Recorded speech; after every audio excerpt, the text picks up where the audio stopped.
प्रकरण बघितलं तर पोलिसांच्या अपयशावर खूप प्रश्नचिन्ह उपस्थित केले जातात. नाही, संतोष देशमुख सरपंचाचा खून आणि त्यानंतर झालेल्या आरोपीची म्हणजे आरोपी फरार होणं, गुन्हा दाखल होण्यास विलंब होणं आणि सुरुवातीला खून होण्याच्या पूर्वी या प्रकरणामध्ये पोलिसांची भूमिका, हे सर्वच एक पोलिसांच्या कार्यक्षमतेवर, पोलिसांच्या विश्वासार्हतेवर एक प्रश्नचिन्हच निर्माण करणारे आहे. महाराष्ट्र पोलिसांचा नाव आणि दरारा आता गायब होताना दिसतोय. हे दुर्दैवानं म्हणावं लागतं. जो धाक होता, जो दरारा होता, पोलिसांचा एकूणच या राज्यामध्ये किंवा महाराष्ट्रामध्ये नव्हे देशामध्ये एक नावलौकिक होता महाराष्ट्र पोलिसांचा. आता सगळं हळूहळू त्याची घसरण होताना दिसते. हे राज्याचं दुर्दैव आहे. संतोष देशमुखांच्या खून प्रकरणामध्ये पोलिसांनी फार मोठी भूमिका, मी स्पष्ट आरोप करतोय की दिरंगाई केली. आरोपीच्या गुन्ह्यावर पांघरुण घालण्यासाठी काही अधिकाऱ्यांनी बीडच्या प्रयत्न सुद्धा केले. त्या पुढे जाऊन सांगेल की 22 दिवस वाल्मिक कराड गायब होते, फरार होते. यांची माहिती पोलिसांना होती, पण पकडण्यामध्ये सुद्धा वेळकाळूपणा केला. आणि एवढ्या गंभीर अशा गुन्ह्यासाठी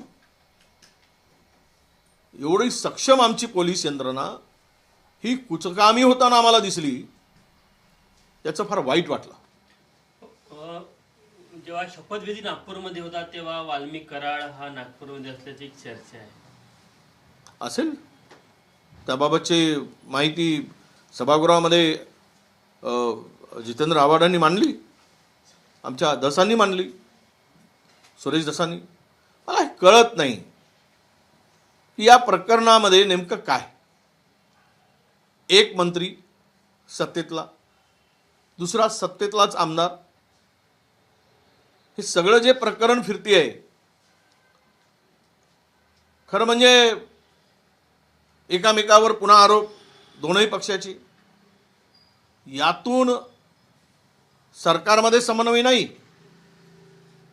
किंवा मुख्यमंत्र्याचा धाक आमदारावर नाही, पक्षप्रमुखांना त्यांची चुप्पी, त्यांचं ती शांतता, राष्ट्रवादीच्या नेत्यांची, की धनंजय मुंडे टार्गेट आहे. धनंजय मुंडेंना वाचवण्यासाठी दुसऱ्या पक्षातले नेते प्रयत्न करतायत. असे अनेक प्रश्न या प्रकरणाभोवती फिरताना दिसत आहेत. त्यामुळं एकूणच आता यावर अधिक चौकशीची दिशा भरकटण्यापेक्षा SITनी आणि CIDनी जे काही आता दोन यंत्रणा काम करतायत या संदर्भात, त्यांनी प्रामाणिकपणे कुठल्याही दबावाला बळी न पडता, कुठल्याही प्रेशर खाली न येता या प्रकरणामध्ये शोध घ्यावा, तळापर्यंत जावं. जी सगळी आरोपी आहेत त्या सर्व आरोपींचा उडबस हे मंत्र्यांच्याकडे होती, त्याचे अनेक पुरावे आहेत. त्यांची जवळीक होती, त्यांच्या घरात वावरत होते. आता हे सगळं होताना ते म्हणतात की माझा संबंध नाही. मी असा आरोप करणार नाही की संबंध आहे का, पण चौकशी झाली पाहिजेत, हे मात्र नक्की माझी मागणी राहणार. बीड जिल्ह्याचं जे अर्थकारण आहे त्यातनं हा सगळा प्रकार घडला. त्यात पोलीस देखील इन्व्हॉल्ड होते. त्यामुळे हे सगळं, हे बघा, तिथे नेमले जाणारे पोलीस तिथल्या नेत्यांच्या मर्जीनं, तिथले नेमले जाणारे नियुक्ती सगळ्या नेत्यांच्या मर्जीनं, सगळे मिळून तिथली यंत्रणा. अनेक अधिकारी बीडचे आमच्याकडे येतात त्यावेळेस सांगतात की चंद्रपूर जिल्ह्यामध्ये आलेल्या अधिकाऱ्यांची आम्ही काम करून घेतो, ज्या पद्धतीनं कामं होतात सुरुवातीला एक अधिकारी सांगत होता, साहेब एवढं काम करायची गरजच काय, आपण 30-40% काम करतात आमच्याकडे, तेवढंच करू. 25% होतात कामं, तेवढेच करू, असं एक अधिकारी सांगितलं. म्हटलं हे काय, म्हणजे बीडमध्ये जे काही मिळतं सरकारकडून, निधी मिळतो, बजेटमध्ये तरतुदी होतात, त्यातले निम्मे पैसे सर्व शासकीय यंत्रणा आणि राजकीय नेते मिळून वाटप करून घेतात. म्हणून कॅगच्या अहवालामध्ये जे काही आत्ता मिसिंग आहे, जुळत नाहीत, कामं झाले की नाही माहीत नाही, जे काही आता कॅगने आपलं मत नोंदवलं त्याच्यावर शेरेल पिलेत, इन्क्वायरी कॅगच्या रिपोर्टमध्ये जे काही आलं आहे त्यातून जवळपास 96,000 कोटीची कामं मिळेनाच. त्यातली अधिकाधिक कामं ही बीड जिल्ह्यातील आहेत. म्हणजेच अर्थकारण जे काही चाललेलं आहे, जे वसुली आहे, खंडणी आहे, 5 लाख रुपयाचं काम सुद्धा कोणी करू शकत नाही.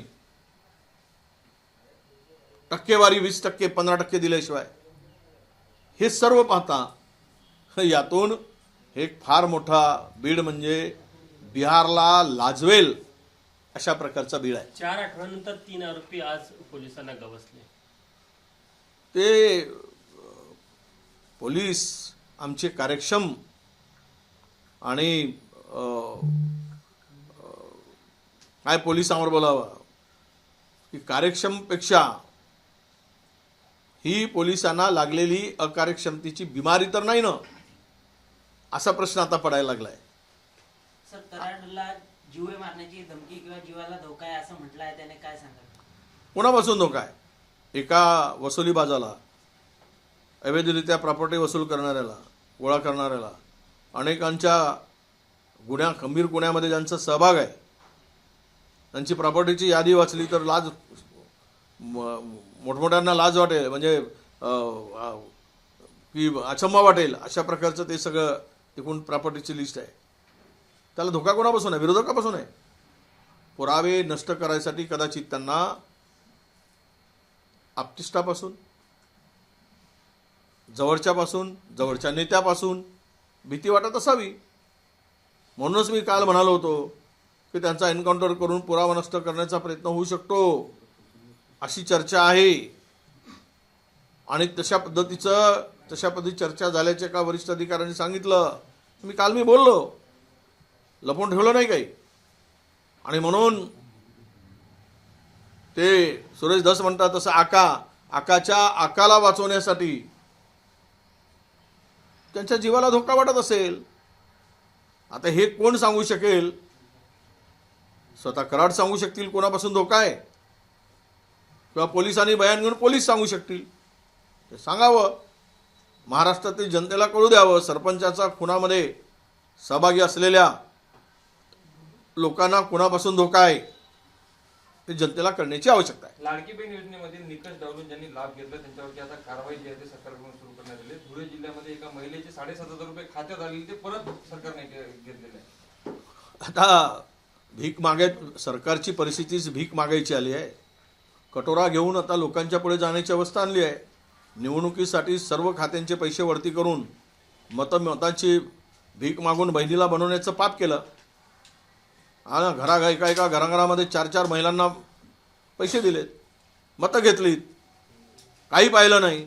ज्यावेळेस तुम्हाला मतं घेताना निकष नव्हती, तर आता काय निकष लावताय?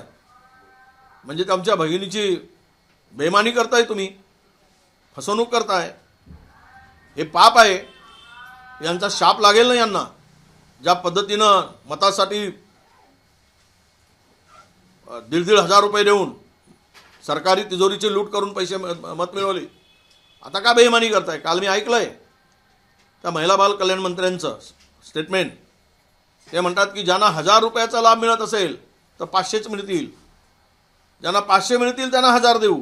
आणि जे निकष लावलेत निम्म्यापेक्षा अधिक लाभार्थी महिला यापासून वंचित राहणार आहे, वगळल्या जाणार आहे.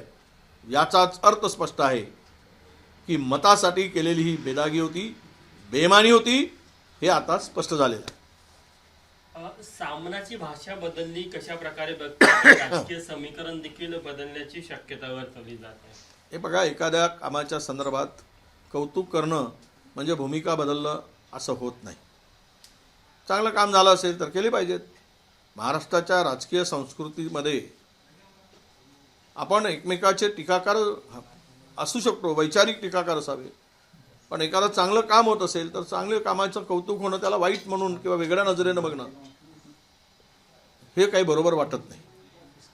मी पण कधी चांगल्या कामाची तारीफ, गडचिरोलीसारख्या माझ्या जिल्ह्यामध्ये देवेंद्रजी चांगलं काम करत असेल तर चांगल्या कामाला चांगलं म्हणू, ज्या दिवशी वाईट काम असेल तर त्या दिवशी त्या कामाला वाईट आहे म्हणू.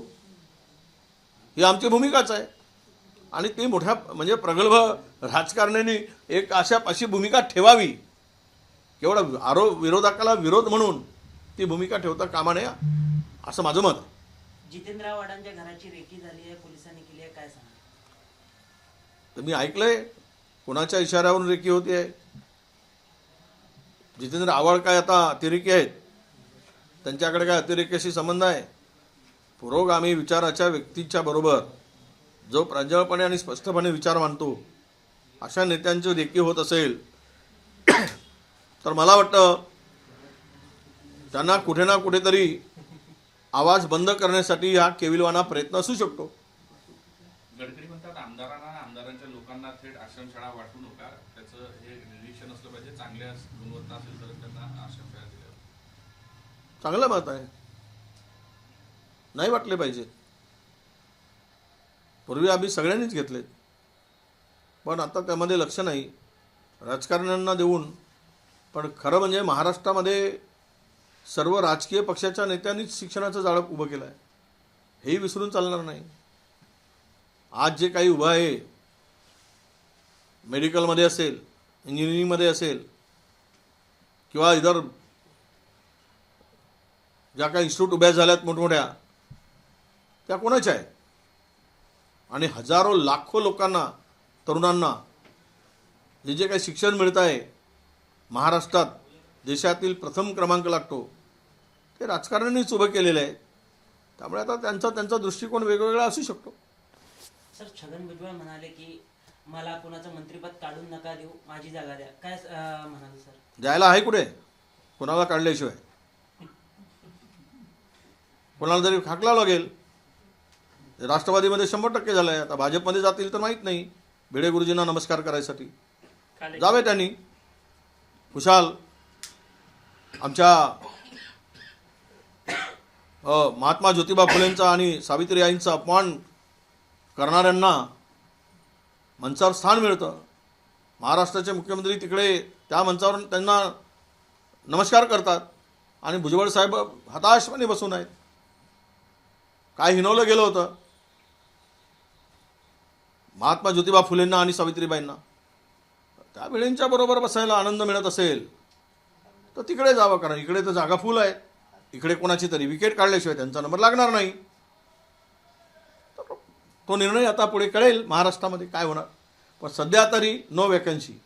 उमरटकरांना ज्या F2 वाघिणीचा छळ करण्यात आला, पर्यटक त्याच्या खूप जवळपर्यंत गेले होते, ती बछड्यांसोबत होती, तरी काही कारवाई झाली नाही, काय सांगा? कारवाई वाघिणीनंच करायला पाहिजे होती. अशा लागायक लोकांवर एक पंजा मारला असता तर आयुष्यभराची कारवाई झाली असती. म्हणजे तुम्हाला आनंद घ्यायसाठी निसर्ग हे सगळी देण आहे. हे पर्यटकांनी थोडीशी पाळलं पाहिजेत. तो वाघ आहे ना, त्यामुळं अधिकारी काय कारवाई करतील ते करतील, कारवाई होणार. पण आता मी वाघिणीला सुद्धा आवाहन करतोय, तू शांत बसू नकोस, जवळ आला की दे जरा नंबर दणका लावून. बीडमध्ये अजूनही आरोप प्रत्यारोप सुरू आहे, जे काही घडामोडी त्या पुण्याच्या प्रकरणानंतर होत आहे, कसं पाहतो? पालकमंत्री पदाचा तिकडे अद्यापही काय नाही. झालं ना, आता 26 जानेवारी येत आहे, 25ला होईल, 26ला जातील, झेंडा फडकून येतील, 27ला पुन्हा काही बदल होईल.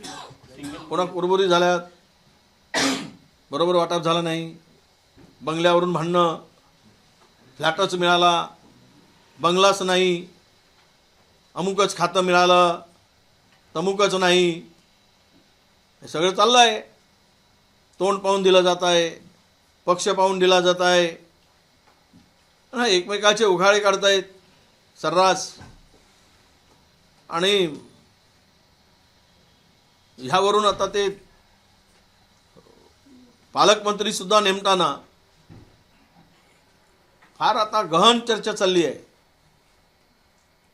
म्हणजे भारत आणि पाकिस्तानच्या सीमेसंदर्भात जेवढी चर्चा झाली नसेल तेवढी चर्चा पालकमंत्र्यांसाठी महाराष्ट्रात आम्हाला होताना दिसत आहे. लखलाभ आहे, शुभेच्छा आहेत. एबीपी माझा, उघडा डोळे बघा नीट.